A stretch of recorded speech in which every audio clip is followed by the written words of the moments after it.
गुजरात के वडोदरा में वीएमसी संचालित नगर प्राथमिक शिक्षा समिति द्वारा मध्यवर्ती स्कूल परिसर में विभिन्न विकास कार्यों का भूमि पूजन और लोकार्पण का कार्यक्रम आयोजित किया गया, जिसमें निजी कंपनी के सहयोग से निर्मित स्मार्ट बालवाड़ी का लोकार्पण किया गया।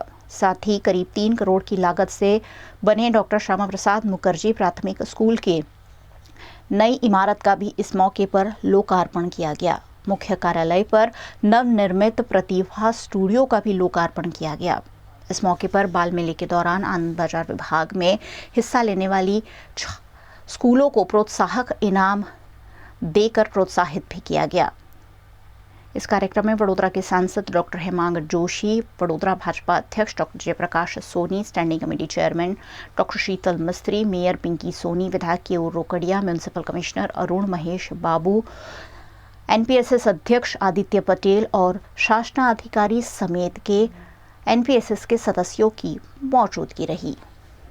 वडोदरा महानगरपालिका संचालित नगर प्राथमिक शिक्षण समितिना आंगणे આજે બાળકોના સર્વાંગી વિકાસ કેન્દ્રિત કેટલાક વિવિધ પ્રકલ્પોના લોકાર્પણનો કાર્યક્રમ તેમજ નગર પ્રાથમિક શિક્ષણ સમિતિ સાથે સંકળાયેલા કર્મચારીઓના હિતકારી પ્રકલ્પોનો કાર્યક્રમ આજે યોજાવા જઈ રહ્યો છે।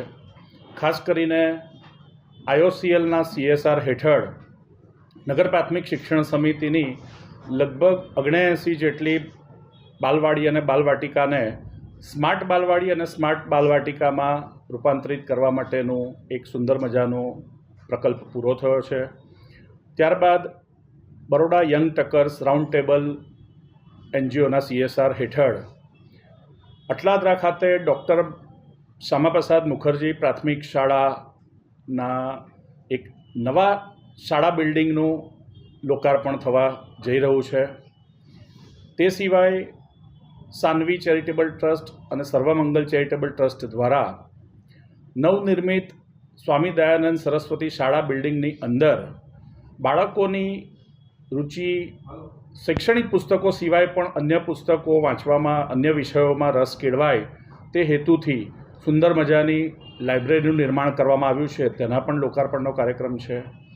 તે સિવાય નગર પ્રાથમિક શિક્ષણ સમિતિના બાળકોની પોતાની સર્જનાત્મક શક્તિ ખૂબ સારી રીતે અભિવ્યક્ત કરી શકે તે માટેનું પ્રેમ, પ્રેરણા અને પ્રગતિ અને હવે પ્રતિભા સ્ટુડિયોના માધ્યમથી અલગ અલગ વિષયોને લઈને પોતાની સર્જનાત્મક શક્તિનું નિદર્શન કરી શકે તે માટેના સ્ટુડિયોનું પણ લોકાર્પણ થનાર છે।